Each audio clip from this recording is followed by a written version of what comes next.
Salve, salve, aluna e aluno. Quem é que está aqui na área, professor Aprígio, fazendo uma perguntinha básica? Tem aluno aí? Eu espero que sim.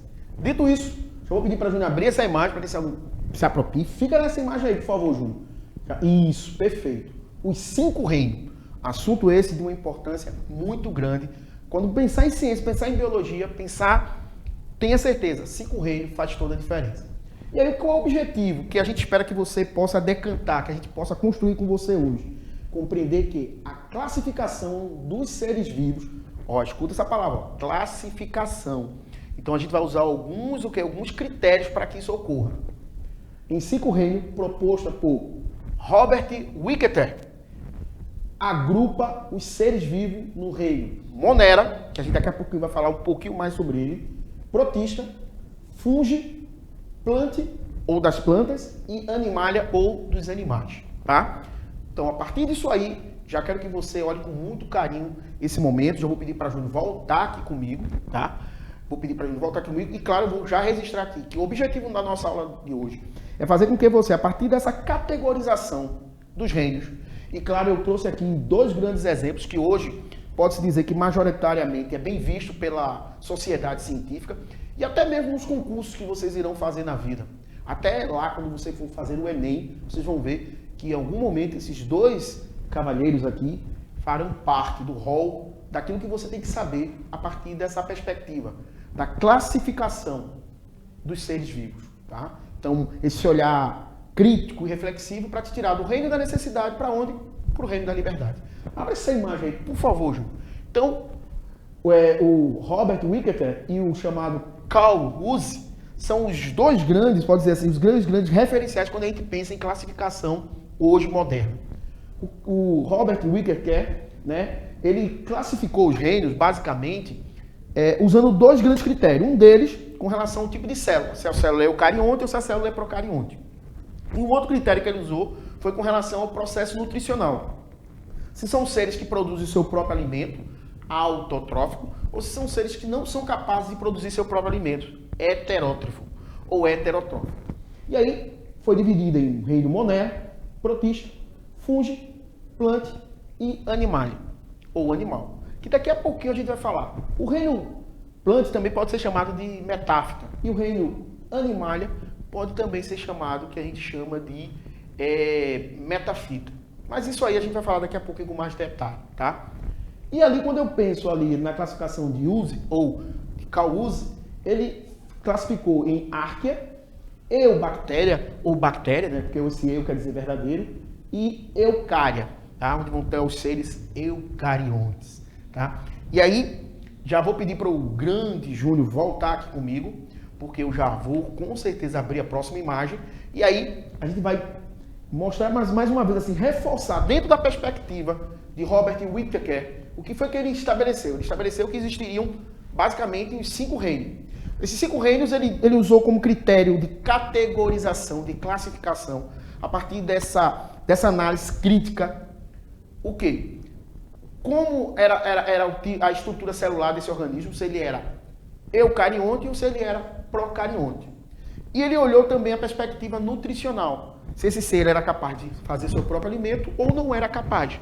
Se ele é capaz de fazer seu próprio alimento autotrófico. Um exemplo, né? A gente tem as algas, a gente tem alguns tipos de bactérias que fazem isso, seja por processo de quimiossíntese ou fotossíntese, tá? E os vegetais. Mas aí eu já vou pedir para a Júnior abrir essa imagem para a gente justamente se apropriar desse saber. Então estaria o reino animal, tá? Que faria parte de um organismo pluricelular eucarionte. O reino fungi, que pode ser também ou pluricelular ou unicelular. O reino monera, que majoritariamente, não tenha dúvida, todos eles vão ser unicelular. Que tem como representante bactérias, cianobactérias e arqueias, tá? Isso aí lembrando, a partir da perspectiva de Robert Wicketer, tá? Protista, que são também organismos unicelulares, tá? E o reino das plantas, tá? O reino vegetal. Então, dito isso, vamos iniciar a nossa fala a partir do reino Monera, tá? E o reino Monera, como tá ali, ó, no próprio exemplo ali, vocês estão vendo ali algumas bactérias, tá? Bactérias, cianobactérias. As cianobactérias, que eram conhecidas como cianofíceas ou algas azuis, são seres que têm a capacidade de fazer seu próprio alimento, são fotossintéticas. E as arqueobactérias, que também eram chamadas de bactérias, as primeiras bactérias, mas hoje por uma classificação mais moderna, principalmente a classificação a partir da perspectiva de Uzi, de Carl Uzi, a gente sabe que não é bem assim não, tá? Mas daqui a pouco a gente fala, não vou dar spoiler agora não. Mas o que eu quero que você entenda assim, a partir do olhar de Robert Wicketer, é você entender que o reino Monera é esse aí, tá? E todos eles, volta aqui comigo, por favor, Júnior, essa informação eu tenho que chamar a atenção dos meus pequenos monstrinhos e monstrinhas. Todos esses organismos são procariontes, tá? Eles não têm uma material genético individualizado, uma carioteca, eles são procariontes. O único reino que eu posso dizer sem nenhum problema que são formados por organismos procarionte é justamente o reino Monera, tá? E aí, já vou partir para a gente não perder tempo, a gente vai falar agora do reino protista. A partir daqui, os organismos já são o quê? Eucariontes, tá? A sua organização celular. E aqui você vai ver que vai ter organismo, aqui, majoritariamente, esses organismos aqui, eles são o quê? Eles não são capazes de produzir seu próprio alimento, eles têm que recrutar. Lembrando, majoritariamente, eu vou até me retificar, majoritariamente não. A gente também tem alguns que produzem seu próprio alimento, que são, por exemplo, as algas, tá? Então, quando eu pensar no reino protista, alguns vão ser procariontes, todos eles vão ser eucariontes, tá? Perdão pelo erro. Todos eles vão ser eucariontes, deve ser a emoção por estar com vocês. São seres eucariontes. E alguns deles vão ser autotróficos, no caso das algas, tá? Algas essas que podem, em alguns casos, serem vão ser pluricelular, algas macroscópicas, e aquelas algas microscópicas. Todas elas vão ter o quê? A capacidade de fazer fotossíntese.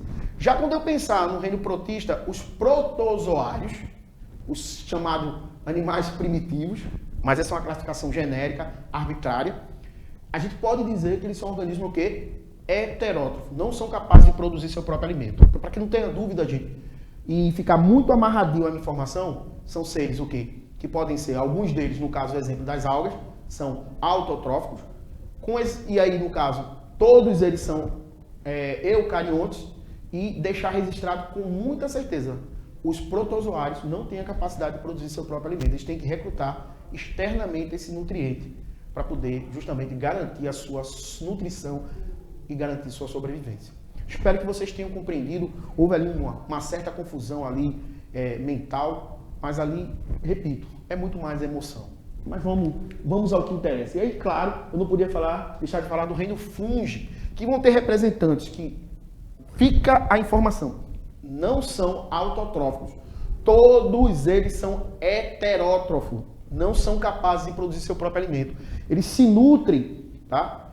A partir do quê? Da introdução de nutrientes de forma externa, tá? Eles não produzem seu próprio alimento como os seres autotróficos.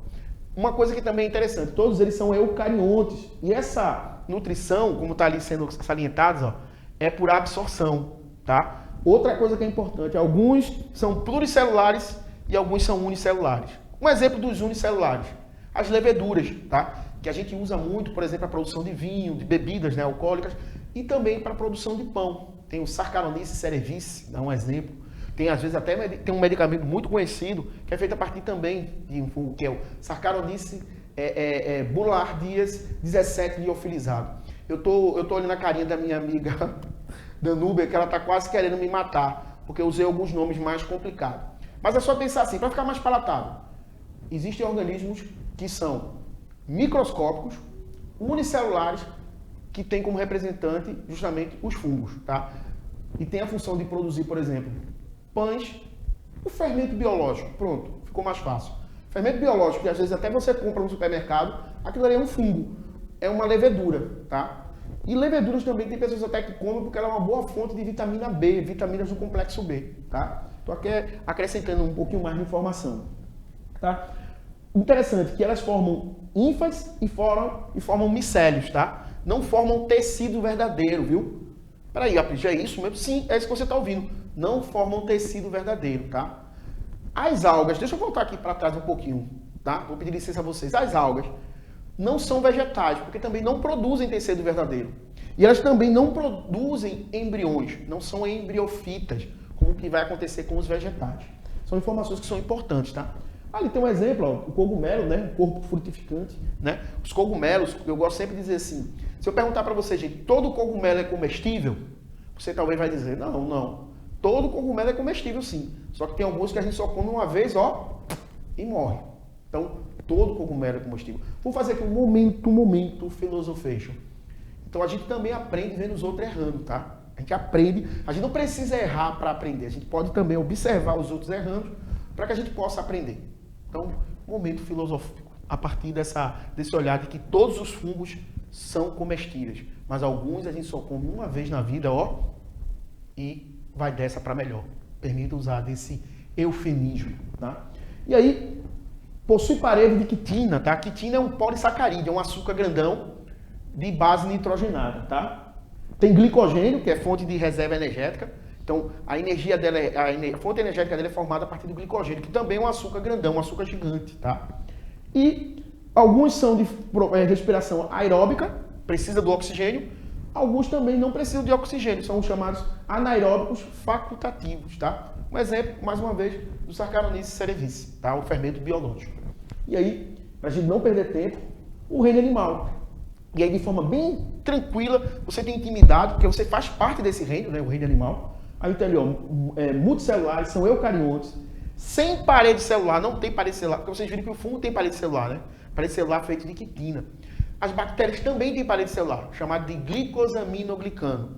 Tenho certeza que minha amiga Danúbia deve estar dizendo, poxa, lá vem a Pris com essas palavras que às vezes deixa a gente meio confuso. É uma parede celular que, vamos dizer assim, o cimento é diferente, por exemplo, do cimento que é usado para produzir a parede celular dos fungos. Um é feito de quitina, o outro também é feito de um açúcar, mas com uma proteína. Eu acho que ficou mais facilzinho, tá?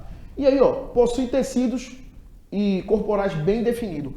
A partir desses caras aqui, a gente fica muito feliz, sabe por quê, gente? Fungo não tem tecido verdadeiro, os protistas não têm tecido verdadeiro, as bactérias não têm tecido, são seres muito, relativamente, se a gente comparar simples. A partir dos animais, você já vai ter o quê? Organismos que produzem tecido verdadeiro, tá? Vai ter o ectodermo, o mesodermo, o endodermo, tá? Necessariamente, não todos vão ter todos esses folhetos embrionários. A gente vai ter aulas que a gente vai falar só sobre isso, gente. De cada um dos grupos, dos filos dos animais. Mas isso é para um futuro mais próximo. E aí eu queria que você guardasse essas informações. Vou pedir para a Júnior abrir rapidinho essa imagem. E eu já vou, a partir dessa imagem que... Júnior, por favor, abre essa imagem aí, por favor, produção. Perfeito. Eu já vou, nesse momento, entrar no reino dos vegetais, tá? E o reino dos vegetais, gente, a gente pode dizer aqui com muita tranquilidade que ele surge a partir dos grupos das algas verdes. E aí surge as chamadas, a partir das algas verdes, e eu vou falar de uma forma bem tranquila para que a minha amiga Danúbia possa passar para você, aluno e aluno, que faz parte de um ambiente de inclusão, possa entender com muita tranquilidade. Então, a gente teria as chamadas briófitas, que seriam as plantas que a gente chama de avascular, porque muita gente pensa assim, as briófitas, elas têm tecido verdadeiro? Tem, só que são tecidos que não têm vasos condutores de seiva bruta e de seiva elaborada, xilema e floema, tá? E aí vem depois as pteridófitas, que já vão ter um plus evolutivo, né? Porque vão ter vasos condutores, por isso elas vão ser plantas que vão ter características e capacidade de serem maiores, tá? Porque elas vão ter uma eficiência nesse processo. Mas a gente sabe que a gente vai ter uma aula que vai aprofundar isso. Mas elas continuam dependendo muito da água, principalmente por causa do seu processo reprodutivo. Então essa dependência da água é graças a isso. Mas quando a gente já entra nas plantas chamadas de espermatófitas, ou seja, as plantas que produzem sementes, elas vão ter um grau muito positivo de independência com relação à água. Então essa estrutura protetora, né, que é justamente essa semente, né, por isso que é chamada de gimnosperma, ou seja, tem uma semente que ela é nua, que não é protegida por um fruto, a gente já percebe essa evolução. E depois a gente tem as angiospermas. Anjo vai ter o quê? Uma urna, né? Vai ter uma estrutura protetora que no caso a gente conhece como fruto. Fruto esse que pode ser carnoso, pode ser seco. Mas o que eu quero chamar a atenção de vocês é entender isso aqui, ó. Que esse cara aqui já produz tecido verdadeiro e esse grupo aqui é um grupo de uma importância muito, mas muito grande, quando a gente pensa na questão da sua relevância biológica para o nosso planeta, para a nossa vida. Tá? E aí, vou entrar agora na classificação de Cauchy, tá? Que é o chamado os 3 domínios. E aí, o ancestral comum, você pode perceber que é para esses 3 domínios. Mas aí a gente vai ter as bactérias, que também pode ser chamado de eubactérias, as arqueias, que se você perceber, evolutivamente está mais próxima dos seres eucariontes, mas por que eu posso dizer que ele tem um diálogo também com os seres chamados de bactérias? Por quê? Porque eles são organismos procariontes, eles não têm um núcleo individualizado. Mas a gente pode dizer que se a gente for fazer aqui, volta aqui comigo, por favor, Júnior. Se a gente for fazer uma análise da filogenia, da estrutura molecular desses organismos, que foi o que Cauchy utilizou para poder fazer essa classificação em domínios, ele usou o chamado DNA ribossômico. Então, a partir do DNA ribossômico, ele fez essa classificação em bactérias ou bactérias, as arqueias, que estão muito próximas evolutivamente dos seres eucariontes, inclusive eu, a Danúbia, e vocês que estão aí do outro lado da telinha. Se liga nessas informações que são super importantes. Os seres, lembrando a vocês que os seres chamados que estariam dentro do grupo dos procariontes, as bactérias, a gente tem as cianobactérias e as bactérias verdadeiras, né? E as arqueobactérias é um grupo que ela está muito próxima dos seres eucariontes, tá? E ali os seres eucariontes, a gente pode falar de quem? Protista, o reino animal, o reino vegetal e o reino fungi. Veja como está dialogando a classificação de Robert Wicketer com a classificação de Cauchy. Gente, ciência é isso.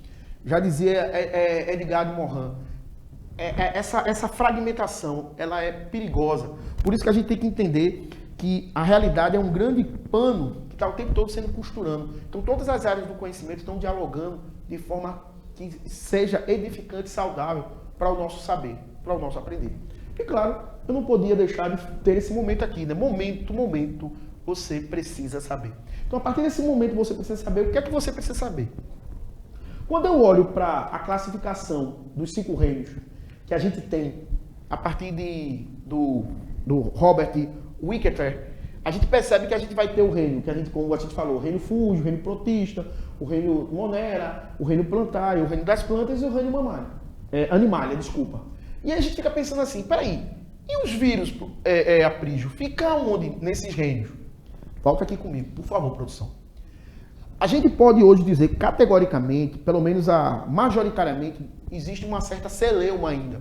Alguns biólogos, geneticistas, cientistas, que estudam, por exemplo, as estruturas virais, os virologistas, discutem se vírus são ou não são seres vivos. Então, vou deixar aqui como uma tarefinha de casa. Momento, tarefinha de casa. Faça uma pesquisa para você ver. Majoritariamente, há um consenso dentro da comunidade científica em dizer se vírus é ou não é um ser vivo? Eu vou falar para vocês como biólogo. Como biólogo, eu vejo nos vírus muitas características de seres vivos. Tudo bem que eu posso dizer assim, eles são acelulares, professor. Então, por eles serem acelulares, se eles não têm célula, que célula, como vocês sabem, é a unidade morfofisiológica, é a unidade que dá forma e função aos seres vivos, é a menor unidade. Então, por essa razão, a gente já pode dizer que ele não é ser vivo, mas olha, vírus, eles dentro de uma célula, ou seja, por eles são parasitas intracelulares, eles apresentam características de ser vivo. Eles conseguem se reproduzir por montagem, eles conseguem passar o seu material genético, eles sofrem mutação, eles sofrem evolução. Em tempo de coronavírus, em tempo de SARS-CoV-2, eu acho que todo mundo aqui está sabendo um pouquinho mais sobre vírus. Se você quer aprofundar isso, gente, justamente para fortalecer esse teu conhecimento de forma saudável, inteligível, faça. Porque esse ambiente aqui, gente, é um ambiente de aprendizado. Qualquer dúvida, o bom é que tu tem teu professor, que é um grande cuidador, um grande curador do teu saber, um grande mediador de relevância para que você possa aprender. E esse material aqui, gente, ele está à tua disposição para que você possa visitar quantas vezes quiser. Mas, acima de tudo, eu já te dou também uma dica. Não só visite esse material, mas possa também reverberar, passar esse material para outras pessoas. Porque conhecimento, gente, ele é libertador. Ele faz com que a gente se torne cada dia mais uma pessoa melhor. Não só para você, mas para quem você também ama. E claro, já vou pedir para o meu amigo Júnior abrir essa imagem, que é a imagem das nossas referências bibliográficas.